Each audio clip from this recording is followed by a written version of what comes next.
Hi everyone पुणी गोटे video रे आपण समस्त को स्वागत। आज ड्राइंग टा छात ଉପରେ କରିବି ବୋଲି ଭାବିଲି ହେଲେ ଆଜି ଡ୍ରଇଂ କରିବା ଛାତ ଉପରେ ପସିबल ହେବ କି ନାହିଁ ଟିକେ ଦେଖୁଥିଲି କାରଣ ବହୁତ ସାରା ଖରା ଥିଲା ଆଉ ବର୍ଷା ବି ଉଠେଇଥିଲା। ନାଇଁ ଏତେ ଭାବିଲେ କିଛି ହବନି ସିଧା ଡ୍ରଇଂ କରିବାକୁ ବସିଗଲି। ଆଜି ଡ୍ରଇଂ ଗଣେଶ ପୂଜାର ଖାସ ଅବସରକୁ ନେଇ ହେଇଥିଲା।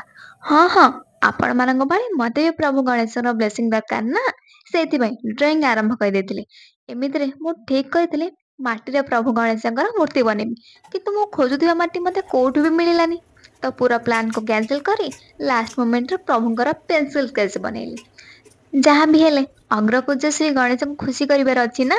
ଆଚ୍ଛା ଆପଣ ମାନେ ମତେ କହିଲେ ପ୍ରଭୁ ଗଣେଶଙ୍କର ଜନ୍ମ କଥା ଆପଣଙ୍କୁ ଜଣା ଅଛି କି ନାହିଁ? କାହିଁକି ପ୍ରଭୁଙ୍କର ଗଜମୁଖ ଏ ସବୁ କାହାଣୀ ଶୁଣିଛନ୍ତି ତ? ମତେ ଏ ସବୁ କାହାଣୀ ଭାରି ବଢିଆ ଲାଗେ। ଗୋଟେ ସତ କଥା କହିବି ଏଇ ଗଣେଶ ପୂଜା ସ୍କୁଲ ଟାଇମରେ ସବୁଠୁ ବେଶୀ ଭଲ ଲାଗେ। ସାଙ୍ଗସାଥି ମେଳରେ ସାଜସଜାର ଦିନ କଥା ତ ଭୁଲି ବି ହବନି। ଆମ୍ବ ପତ୍ରରେ ତୋରଣ ଟାଙ୍ଗିବା, ରଙ୍ଗୀନ କାଗଜର ପତାକା ଲାଗିବା, ୱାଓ ସତରେ ବଢିଆ ଲାଗେ। ଆଉ ପୂଜା ଶେଷରେ ପ୍ରସାଦ, ସେ ସବୁ ଦିନ ଗୁଡା ଭୁଲି ହବନି। ଆରେ ଏଇ କଥାରେ କଥାରେ ମୋ ଚ୍ୟାନେଲକୁ ସବସ୍କ୍ରାଇବ କରିବାକୁ ଭୁଲି ଯିବେନି।